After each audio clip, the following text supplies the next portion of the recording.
জন্য বলছিলাম আল্লাহ পাক আমাদেরকে কত দামি বানাইলো। দামি নবীর দামি উম্মত, নবী পাইলাম বড়, উম্মত হলাম বড়।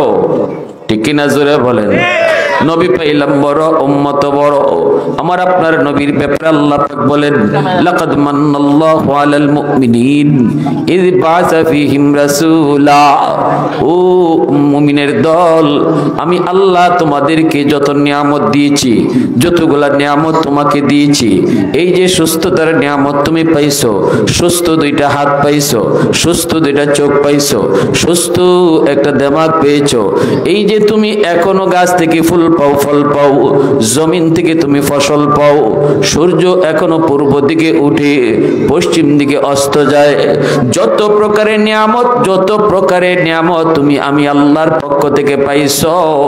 আমি আল্লাহ বলি সকল নিয়ামতের ভিতরে সবচেয়ে বড় নিয়ামত হলো আমার রসুলকে তোমরা তোমাদের মাঝে পাইছো। যাই বাচ্চারা কথা কেউ না, ছোট ছোট বাচ্চাদেরকে আপনারা আনলে সামনে বসাইলে মাহফিলে পরিবেশ নষ্ট হয়ে যাবে। দয়া করে তাদেরকে নিয়ে চলে যান। একদম চোখের সামনে যখন দেখি যে একটু অসুবিধা, তখন আমাদের কথা বলতে কষ্ট হয়। এজন্য ভাইরা আল্লাহ পাক বলেন, জাননি জাননি যত প্রকারের নিয়ামত, সুস্থতার নিয়ামত বলো, হায়াতের নিয়ামত বলো, সকল নিয়ামতের ভিতরে সবচেয়ে বড় নিয়ামত হলো আমি আমার রসুলকে তোমাদের মাঝে পাঠাইছি। আল্লাহু আকবার জোরে। তোমাদের মধ্য থেকে আমি তোমাদের মাঝেই আমার রসুলকে পাঠাইছি। কেন কেন? কারণ হলো, আপনি যদি বলেন নবী যদি আমাদের জন্য সবচেয়ে বড় নিয়ামত হন, তাহলে আমার হায়াত গেল কোথায়? আমার হায়াতটা তো আমি মনে করি সবচেয়ে বড় নিয়ামত। জীবনে যদি না বাঁচলো, অক্সিজেন নিতেছি, বাতাস নিতেছি, এটা তো আমার জীবন বাঁচানোর জন্য। যদি আমার জীবনটাই না থাকে, তাহলে নবী পায়া লাভ হলো কি? এমন কথা যদি কেউ বলো, তাহলে প্রশ্নের জবাব হলো, এরে যুবক, জীবনের চেয়েও আমার নবীকে পাওয়া আমার আপনার জন্য সবচেয়ে বড় নিয়ামত। জীবনের চেয়েও নবীকে পাওয়া আমাদের জন্য বড় নিয়ামত। কেমনে? এই জীবন আজ নয় কাল, এখন নয় তখন, যেতেই হবে একই পথের প্রতীক। আজ নয় কাল, এখন নয় তখন, বাবার আগে ছেলে, হয়তোবা দাদার আগে নাতি। ঠিক কিনা? মৃত্যু অস্বাভাবিক কিছু নয়, মরণ তো একদিন হবেই, মরণ তো একদিন হবেই। নবী যদি আমি না পাইতাম, তাহলে আমি আমার জীবনটা কেমনে চালাবো? এই জীবনটা আমি কেমনে পরিচালনা করব? হাত আমি কোন কাজে ব্যয় করব? পা আমি কোন কাজে ব্যয় করব? চোখ আমি কোন কাজে লাগাবো? এই বিষয়টা আমি নবীকে না পাইলে বুঝতাম না, জানতাম না। আর এই না জানার কারণে চোখটা অন্যায় কাজে যাইতো, হাতটা অন্যায় কাজে ব্যয় করতাম, ভালো কোন কাজ সেটা জানতাম না, বুঝতাম না। যার কারণে যখন মরতাম, মরণের পর আমার হাতটা জাহান্নামে যাইতো। ঠিক না? এই জীবনের পর আমি চিরস্থায়ী জাহান্নামী হইতাম, জাহান্নামী। এই চোখ আমার জাহান্নামে যাইতো, কারণ চোখের ব্যবহার আমি জানতাম না।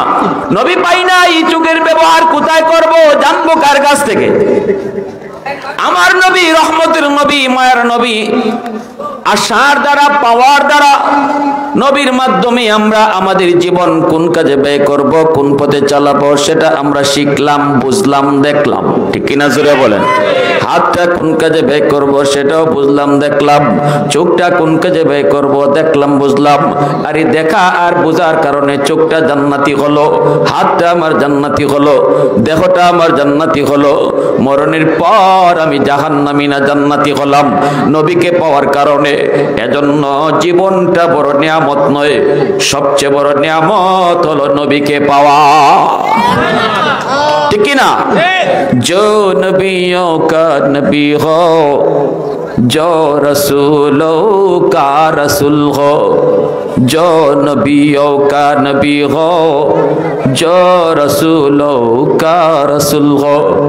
ভাইরে এজন্যই তো বলি ওই লোকের জন্যই নবী সবচেয়ে বড় নিয়ামত, ওই উম্মতের জন্যই নবী সবচেয়ে বড় নিয়ামত। যে উম্মত নবীর দেখানো পথে তার চোখটা ব্যয় করে, নবীর বলে দেওয়া পথে তার হাতটা ব্যয় করে, নবীর দেখানো পথে তার জীবনটাকে ব্যয় করে। আল্লাহর নবী অসুস্থ হয়েছেন, তবু নবী নামাজে আইছেন মসজিদে, কাঁধে বর দিয়া নবী মসজিদে হাজির হয়ে গেছেন। আল্লাহু আকবার। সাহাবীর কাঁধে বর দিয়া মায়ার নবী পা কোন রকম মাটিতে লাগায়া মসজিদে হাজির হইছেন উম্মতকে শিখানোর জন্য। উম্মত অযথা জামাত তরক কইরো না, বেহুদা সময় নষ্ট করো না রে যুবক। মসজিদের মিনার থেকে মুয়াজ্জিন তোমারে ডাকে না, ডাকেন কিন্তু আমার আল্লাহ।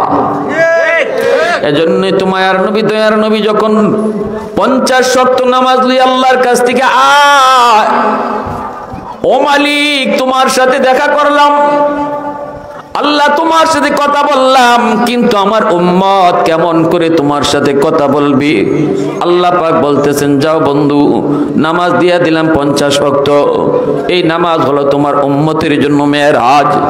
নামাজে দাঁড়াইলে উম্মত আমার সাথে কথা বলবে। নবীজি তো মহা খুশি, উম্মতের জন্য তিনি মেরাজ পেয়ে গেছেন।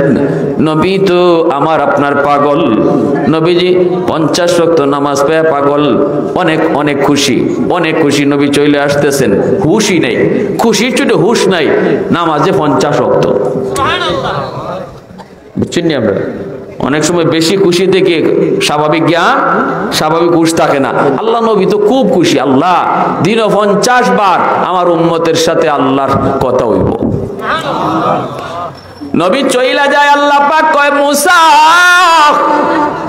ও মুসা, আমার বন্ধু তো জায়গা, খুশির চোটে খবর নাই, বুঝায় শুনে একটু ফেরত পাঠায়ও। সুবহানাল্লাহ জোরে কর। মুসা নবী কয় নবী গো, এত খুশি কেন? একটু কারণটা কি জানতে পারিনি।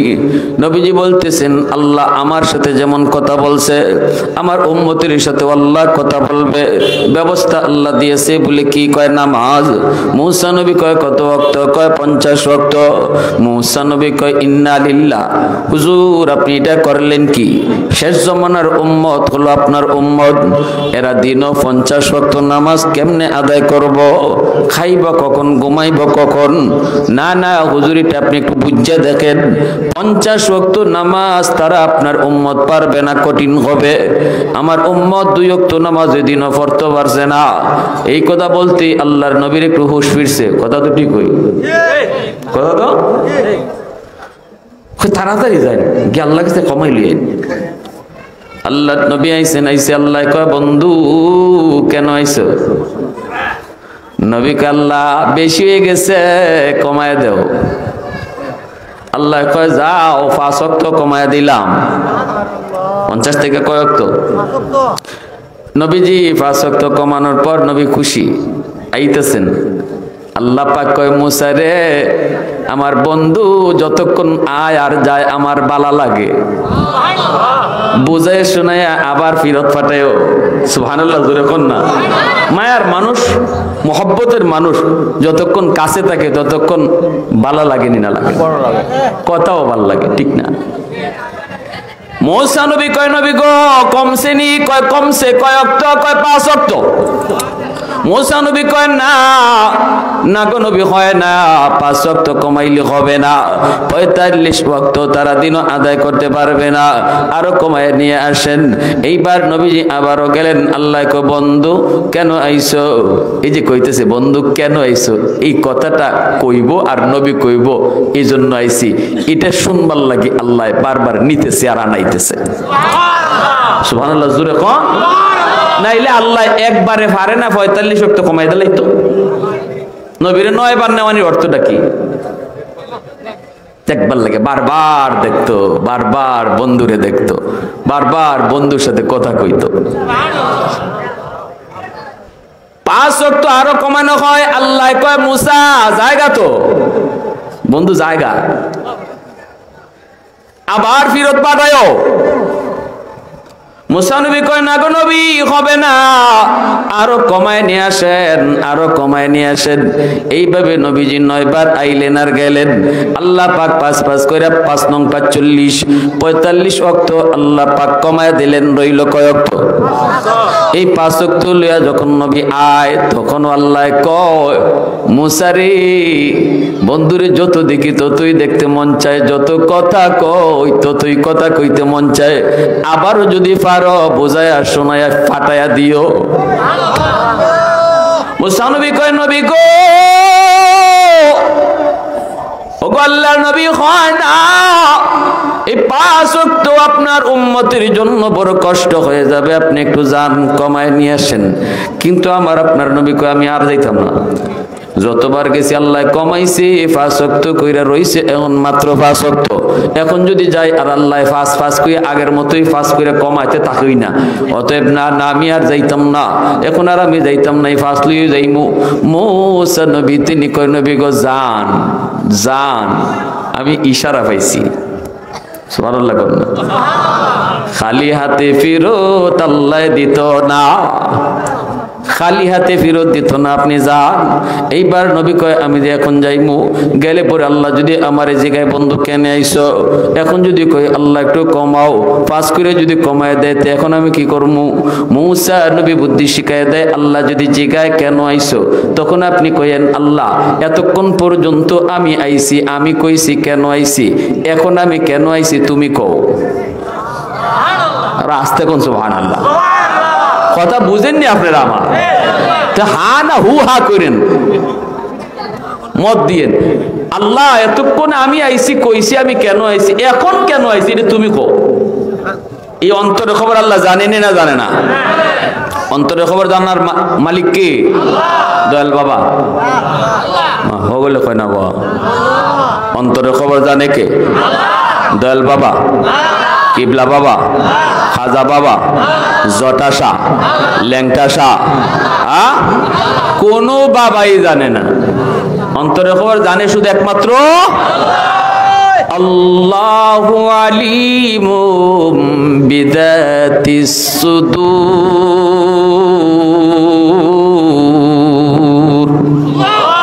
অন্তরের খবর জাননেওয়ালা শুধুমাত্র কে? আল্লাহ পাক। এজন্য আল্লাহর নবী রহমতের নবী আবারও গেলেন আল্লাহর কাছে। আল্লাহ পাক কয় বন্ধু কেন আইছো আবার? নবী কয় আল্লাহ আমি কইমু না তুমি কও, এতক্ষণ আমি তো কইছি আমি কেন আইছি, এখন তুমি কও কেন আইছি। আল্লাহ পাক রব্বুল আলামিন কুদরতি মুস্কি হাইসা কয় বন্ধু যাও 5 ওয়াক্ত তোমার উম্মতের জন্য বেশি কষ্ট হবে না, আমি আল্লাহ জিম্মাদারি নিলাম, ডাইকা ডাইকা আমি তাদের নামাজ পড়ায় নিব। আল্লাহু আকবার জোরে। মসজিদের মিনার থেকে মুয়াজ্জিন নয়, আমি আল্লাহ তারে ডাইকা মসজিদে আনবো। সুবহানাল্লাহ জোরে কও। তোমার উম্মতের নামাজ আমি পড়ায় নিব, আমি আল্লাহ তাদেরকে পড়ায় নিব। এজন্য যুবক মুয়াজ্জিন তোমারে ডাকে না, ডাকে আল্লাহ। আল্লাহু আকবার, আল্লাহু আকবার, আল্লাহ মহান, আল্লাহ মহান। আল্লাহ তোমারে ডাকতেছে, নারে বান্দা তোর দোকান বড় নয়, আমি আল্লাহ বড়। নারে বান্দা তোর বন্ধু বড় নয়, আমি আল্লাহ বড়। না তোর 4 দোকান বড় নয়, আমি আল্লাহ বড়। আমি তোরে ডাকতেছি আয়। যখন এরপরও মসজিদে আয় না, মসজিদের পাশ দিয়া চইলা যায়, তখন আল্লাহর কুদরতি কলিজায় ব্যথা লাগে। আল্লাহ পাক রব্বুল আলামিন পিছন থেকে যেন মায়া করে আল্লাহ ডাকতে থাকে, ইয়া আইয়ুহাল ইনসান মা গাররাকা বিরাব্বিকাল কারীম। এত মায়া করে তোরে ডাকলাম, এত মায়া করে তোরে বানাইলাম বান্দা, কে তোরে আমার ঘর থেকে ফিরিয়ে নিল? কে তোরে আমার ডাক থেকে বুলায় নিল? কে তোরে আমি আল্লাহ থেকে বুলায় বুলায় দিল, আয় আয় আয়। এইভাবে আল্লাহ পাক যেন ডাকে, এইভাবে ডাকতে থাকে। এজন্য ভাইরা বন্ধুরা, এজন্য যুবক বলতেছিলাম একটু মনোযোগ দিয়ে শোনো। আল্লাহ পাক রব্বুল আলামিন আমাকে আপনাকে এত দামি বানাইছে, এত দামি। আমার নবী রহমতের নবী, মায়ার নবী, তিনি 5 ওয়াক্ত নামাজ মসজিদে আইসা আদায় করছেন। এই যে মসজিদের উদ্যোগে আজকের মাহফিল, নবীজি অসুস্থ হয়েছেন, অসুস্থ। আল্লাহর নবী সাহাবীর কাঁধে বর দিয়া নবী মসজিদে হাজির হয়ে গেছেন। জোরে বলি সুবহানাল্লাহ। সমস্ত নবীকে আল্লাহ বাইতুল মুকাদ্দাসে জমা করলেন। নবীজি হলেন ইমাম, আমার আপনার নবী হলেন ইমাম। জিবরাইল আমিন বোরাক বাঁধলেন। আল্লাহ কই জিবরাইল আজান দাও, আজান। আদম নবী থেকে নিয়ে ঈসা নবী পর্যন্ত জলিলুল কদর, আকাশের সম্মানিত সকল ফেরেশতারা, এত বড় আজিমুশ শান জামাত মসজিদে আকসা বাইতুল মুকাদ্দাসে আল্লাহ পাক জমা করলেন। আর জিব্রাইলকে আল্লাহ বলতেছেন, জিব্রাইল রে আজান দাও, আজান দাও। জিব্রাইল আজান দিবেন, আল্লাহু আকবার, আল্লাহু আকবার, আশহাদু আল্লা ইলাহা ইল্লাল্লাহ, আশহাদু আন্না বলে জিব্রাইল থেমে গেলেন। আল্লাহ পাক রব্বুল আলামিন কয়, জিব্রাইল থামছো কেন? জিব্রাইল কয়, নবী গো, আল্লাহ গো, ও আল্লাহ, কোন নবীর নাম আমি নিব? এখানে তো সব নবী হাজির, আদম নবীও তো হাজির, নূহ নবীও তো হাজির, কোন নবীর নাম আমি আজানে নিব? আল্লাহ পাক কয়, জিব্রাইল রে, যেই নবী যেই বন্ধুকে আমি হাজির করছি ইমাম বানায়া, আর সব নবীরে বানাইছি মুক্তাদি, সেই জায়গায় তুমি কোন নবীর নাম আজানে নিবা? এটা কি আমি আল্লাহরে জিগাইতে হইব? সুবহানাল্লাহ, জোরে।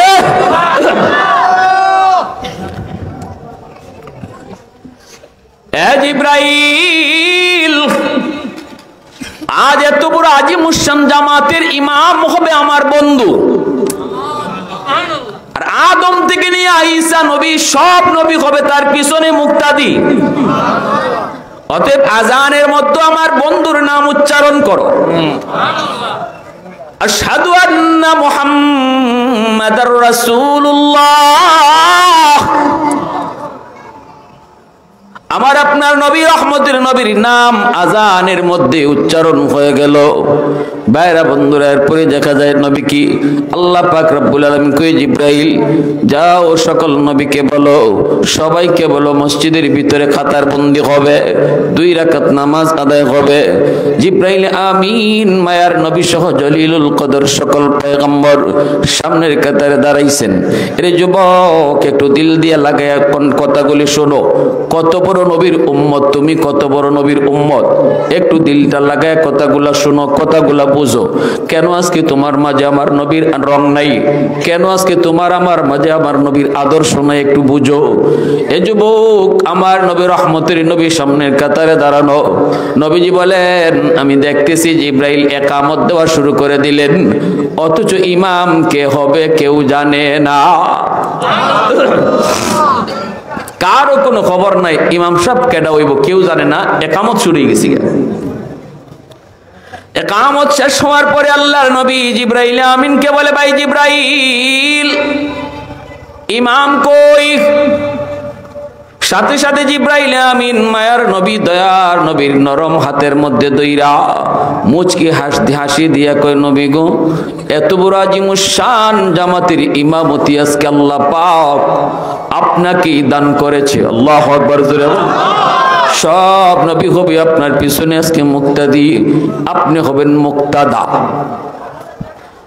ऐ हबीबे किबरिया तुम पर सलाम, ऐ हबीबे किबरिया तुम पर सलाम, दिल सदा कहता रहा तुम पर सलाम, ऐ हमारे दिलरुबा तुम पर सलाम, मस्जिदे अक़सा में जुमला अंबिया, मस्जिदे अक़सा में जुमला अंबिया मुक़्तदी थे और वह तुम मुक़्तदा, मुक़्तदी थे और वह तुम मुक़्तदा। ऐ हबीबे किबरिया तुम पर सलाम, ऐ हमारे दिलरुबा तुम पर सलाम। आवाज दिया कन्ना अल्लाहु আকবার। নামাজের ইমাম কে হলেন? আমার আপনার নবী। এরপরে নামাজের পর্ব শেষ হওয়ার পর নবীজি উর্দু আকাশে গেলেন।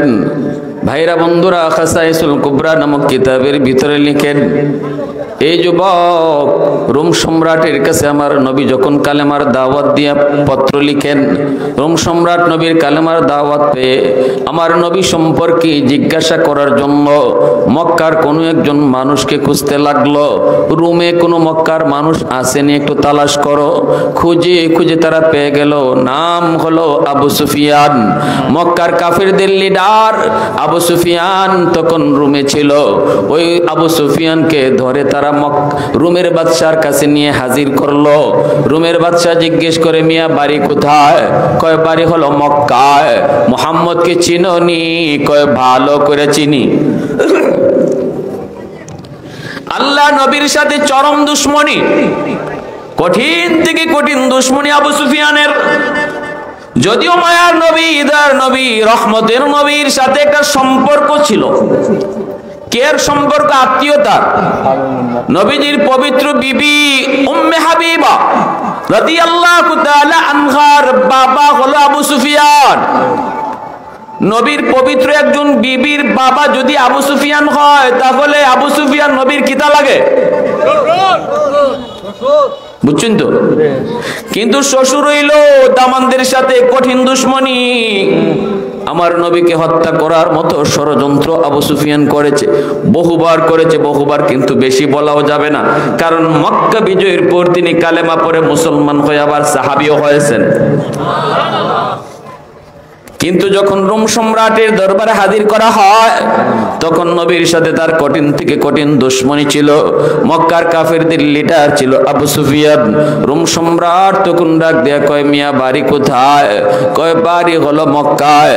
মক্কায় মুহাম্মদ রে চিনোনি? কয় ভালো করে চিনি।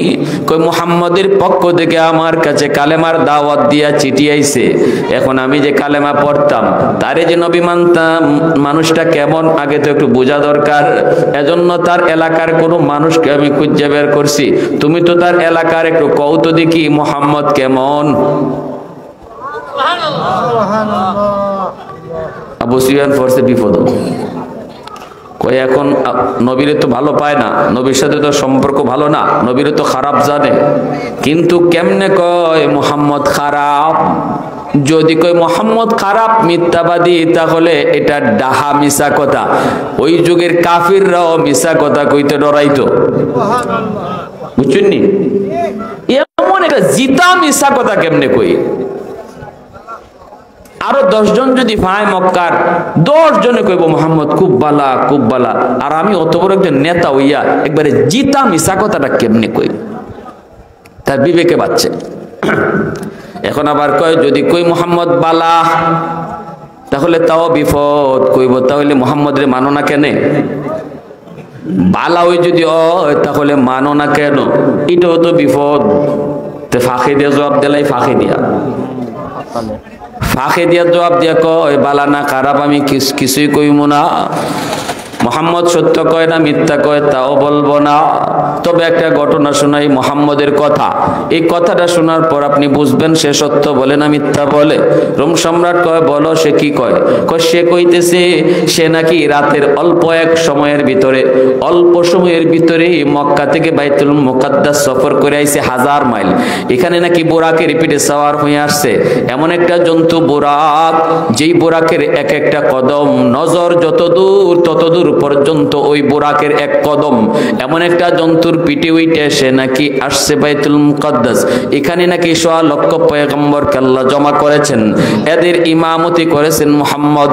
তারপরে তিনি উর্দু আকাশে আবার গমন করেছেন, 7 আকাশ পাড়ি দিয়ে আল্লাহর সাথে কথা কইছেন, এরপরে আবার আল্লাহর কাছ থেকে নামাজ লইয়া আইছেন, আবারও তিনি মক্কায় উম্মে হানির ঘরে আইসা হাজির হয়েছেন।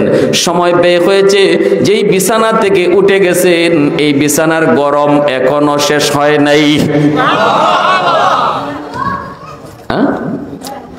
এতটুকু সময়ের ভিতরে এত লম্বা সফর, এটা কোন বিবেকবান মানুষ বিশ্বাস করবে? কার মাথায় এটা ধরবে? বলুন, আপনি বলুন, আমি বলবো না। এমন কথা যে কয় সে হাসা কয় না মিশা কয়, আপনি কন আমি কইতাম না।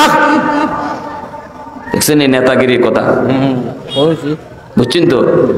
নেতার কথা, নেতা কেমন ফাঁকাইতে জবাব দিয়েছ, আমি গেলে কইতাম বালা না খারাপ। তার এই যে কথাটা, এই কথাটা যে আপনারা শুনাইলাম, এবার আপনি কইন এবার বালা না খারাপ, হাসা কয় না মিশা কয়, আপনি বুঝুন কেমন জবাব দিছে। রোম সম্রাট পড়ছে বিপদ, কয় কথা তো ঠিক, কই এটা তো মাথায় ধরে না, এটা তো যুক্তিতে আয় না, যুক্তিতে আওয়ার কথাও না। আল্লাহ যে আমার আপনার নবীকে এত লম্বা সফর করাইলেন, ঐতিহাসিক সফর আল্লাহ করাইলেন, আল্লাহ পাক যে 7 আসমান পাড়ি দিয়ে আল্লাহর কাছে নিলেন, এত লম্বা সফর, এত লম্বা সফর অল্প সময়ের ভিতরে। সুবহানাল্লাযী, আল্লাহ পাক রব্বুল আলামিন পবিত্র কোরআনের সূরা বনী ইসরাঈল আল্লাহ পাক তো এই কথা বলছেন, সুবহানাল্লাযী আসরা বিআবদিহি লাইলাম মিনাল মাসজিদিল হারামি ইলাল মাসজিদিল আকসা।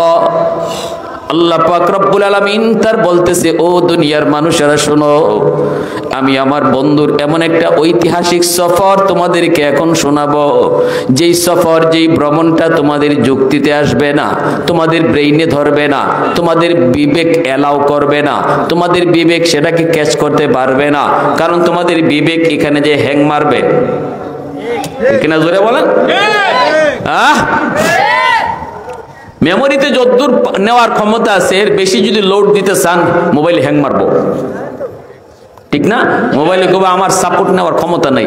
আল্লাহ আমাদেরকে যতদূর ব্রেইনের মধ্যে যার যতদূর নেওয়ার এই লোড আল্লাহ দিয়ে দিছে, এর বাইরে আপনি চিন্তা করতে যাইবেন তখনই দেখবেন মাথা হ্যাং মারছে। মাথা কি মারছে? মোবাইলের মতো মাথায় হ্যাং মারে। আর তখনই কয় দেয়ার ইজ নো গড, না বুঝছেই কয় দূর আল্লাহ উল্লাহ কিচ্ছু নাই। নাউজুবিল্লাহ, তার মাথায় তো হ্যাং মারছে, এত বেশি লোড নিতে চাইছে, এখন দেখে কুস্তই নাই, ঠিক কিনা? এজন্য আল্লাহ বলে তোমাদের ব্রেইন, তোমাদের বিবেক, তোমাদের যুক্তি যেখানে জায়গায় শেষ হবে ওখান থেকে আমার কুদরত শুরু হবে। অতএব আমার কুদরত নিয়ে যদি তুমি চিন্তা করো তোমার ব্রেইনও তখন হ্যাং মারবে। আল্লাহর কুদরত নিয়ে মানুষের বিবেক কোনোদিন সমাধান বের করতে পারবে না। এজন্য আল্লাহ বলেছেন ওই মেরাজের ঐতিহাসিক সফর, এটা যে কত বড় আমি আল্লাহর কুদরতের খেলা, আমি আল্লাহর কুদরত, এটা তোমার ব্রেইনে ধরবে না।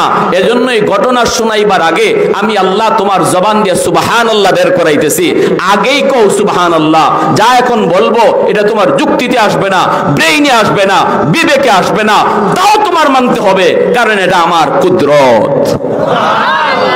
এজন্য আল্লাহ ঘটনা শোনাইবার আগে কয় সুবহানাল্লাহ কও, আরো জোরে কোন না সুবহানাল্লাহ। সুবহানাল্লাহ আগেই কই লিতেছে আল্লাহ। এটা এমন এক ঘটনা, এই ঘটনা রোম সম্রাটের ব্রেইনে আসবে কি কইরা? রোম সম্রাটও কইতেছে, কয় না এটা তো যুক্তিতে আয় না, এই ধরনের কথা যদি মোহাম্মদ বইলা থাকে তাহলে এটা তো মানা যায় না, এটা তো মানবার কথা না। চিন্তায় পড়ে গেছে, কথাও কেন না। এই অবস্থায় দেখা যায় একজন মানুষ রোম সম্রাটের দরবারে, একজন বৃদ্ধ মানুষ, ওই মানুষটা ছিল খ্রিস্টান পাদ্রী। সে বলতেছে, জাহাপনা আমাকে একটু সুযোগ দিবেননি? কয় কি?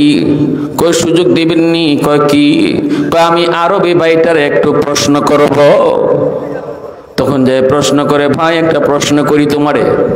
এই রাজদরবারে এসে প্রশ্ন করে একজন খ্রিস্টান পাদ্রী, প্রশ্ন করে, কয় মোহাম্মদ যেই রাত্রে খানায় কাবা উম্মে হানির ঘর থেকে বাইতুল মুকাদ্দাসে আসলেন, সকল নবীর ইমাম হলেন, আর সব নবী তার পিছনে মুক্তাদি হলো। বুরাকের পিঠে সওয়ার হয়ে আসলেন। এটা কোন রাত এটা একটু মনে আসেনি? আবু সুফিয়ান কয় মনে থাকবে না কেন? না, রাতটা হলো শবে মেরাজ। গেল রজব মাসের 26 তারিখ দিবাগত রাত। বলতেই ওই রুমের ওই খ্রিস্টান পাদ্রী তখন আল্লাহু আকবার কয়ে চিৎকার দিয়ে উঠল। বলতেছে জাহাপনা, যদি এটা গেল রজব মাসের 26 তারিখ দিবাগত রাতের ঘটনা হয়, তাহলে ওই রাত্রে বাইতুল মুকাদ্দাসে কি ঘটছে আমি এর জ্বলন্ত সাক্ষী। কারণ আমি বাইতুল মুকাদ্দাসের একজন খাদেম। এশার নামাজের পর মসজিদ থেকে বের হলাম, সব দরজা জানালাগুলি লাগানো হলো। মুয়াজ্জিন সাহেব সব দরজা জানালা লাগাইলো, কিন্তু একটা জানালা মুয়াজ্জিন সাহেব লাগাইতে পারে না। আমাদের সবাইকে ডাকলো, আমরাও গেলাম। যে দেখি দরজাটা, মেইন দরজাটা এমন ভাবে আছে, যতই চাপাচাপি করা হয় দরজা নড়ে না, চড়ে না। আল্লাহু আকবার জোরে। আমরা শত শত মানুষ মিলা দরজা ঠেলি, দরজা লাগাইবার লাগি, মনে হয় উপর থেকে একটা পাহাড় চাপা দিয়া রাখা হয়েছে। কোনোভাবেই দরজা লাগানো যায় না। এই অবস্থা এক মিস্ত্রি আনা হলো। মিস্ত্রি আনার পর মিস্ত্রি দেখেন না কোনো কলকবজাও আটকে নেই, তাহলে কেন দরজা লাগানো যাচ্ছে না কেউ বুঝলাম না। দরজা খোলা রেখেই চলে আসলাম। শেষ রাতের দিকে অনেকেই গেলাম আমরা, বাইতুল মুকাদ্দাসের মেইন দরজা তো খোলা। আমি যাই দেখি ওই বাইতুল মুকাদ্দাস মসজিদে আকসার সামনে যে বালি আছে, এই বালির উপরে হাজারো হাজারো লক্ষ লক্ষ মানুষের পায়ের দাগ। আমি দেখতে পেলাম একটা পাথর, ওই পাথরে একটা রশি লাগানো, আর রশির মাথাটার মধ্যে একটা চতুষ্পদ জন্তুর পায়ের দাগও দেখা যায়। আরবি ভাইয়ের কথা যদি সত্য হয়, তাহলে এই চতুষ্পদ জন্তুটাই ছিল বুরাক। আল্লাহু আকবার জোরে কোন। আর দরজা কেন লাগানো হয় না? ফজরের সময় ঢুইকা গেলাম, যে দরজা ধরলাম, অটো দরজা লেগে গেল। যেই দরজায় আসার পরে কেউ লাগাইতে পারলাম না, সেই দরজা ফজরের সময় যে যখন ধরলাম অটো দরজা লেগে গেল। ওই দিন আমার এই বিষয়টা বুঝে আসে নাই কেন এসার পরে দরজা লাগানো সম্ভব হয় নাই। এখন আমার আরবি ভাইয়ের কথায় বুঝ হয়ে গেছে, ওই দিন মুহাম্মদুর রাসূলুল্লাহ অবশ্যই তিনি এই জায়গায় আসছিলেন। সোয়া লক্ষ নবীর আল্লাহ জমা করছেন, নবী ইমাম হয়েছেন, সবাই মুক্তাদি হয়েছেন। আল্লাহর নবীর পিছনে সব নবীর আল্লাহ নামাজ পড়াইবো, এজন্য আল্লাহ দরজা লাগাইতে দেয় নাই। শত চেষ্টার পরও দরজা লাগানো সম্ভব হয় নাই। আমি আজও পর্যন্ত ওই বিষয়টার সমাধান পাই নাই। আজ আমার পরিষ্কার হয়ে গেছে, আমি দেরি করতে চাই না। এই মুহূর্তে আমি কালেমা পড়ে মুসলমান হয়ে গেলাম। আল্লাহ उल्फत में तेरी वही सीने दंदान को तूरा वो बकर उमर नक्श कदम तेरा न छोड़ा उल्फत में तेरी वही सीने दंदान को तूरा वो बकर उमर नक्श कदम तेरा न छोड़ा आयो शाक नबी वाके असरार मदीना सुल्तान का सुल्तान है सुल्तान मदीना सरकार का सरकार है सरकार मदीना गुलजार का गुलजार है गुलजार मदीना अल्लाह ने मक्का ही में ये काबा बनाया इस काबा का काबा तेरी मरकद को बनाया अल्लाह ने मक्का ही में ये काबा बनाया, इस काबा का काबा तेरी मरकद को बनाया। ऐसा लम्हा जी चले जा रहा है मदीना, सुल्तान का सुल्तान है सुल्तान मदीना, सरकार का सरकार है सरकार मदीना, गुलजार का गुलजार है गुलजार मदीना। मोहब्बतेर साथे आवाज दिया बोलेन अल्लाहु আকবার, आरो जोरे बोलेन अल्लाहु আকবার।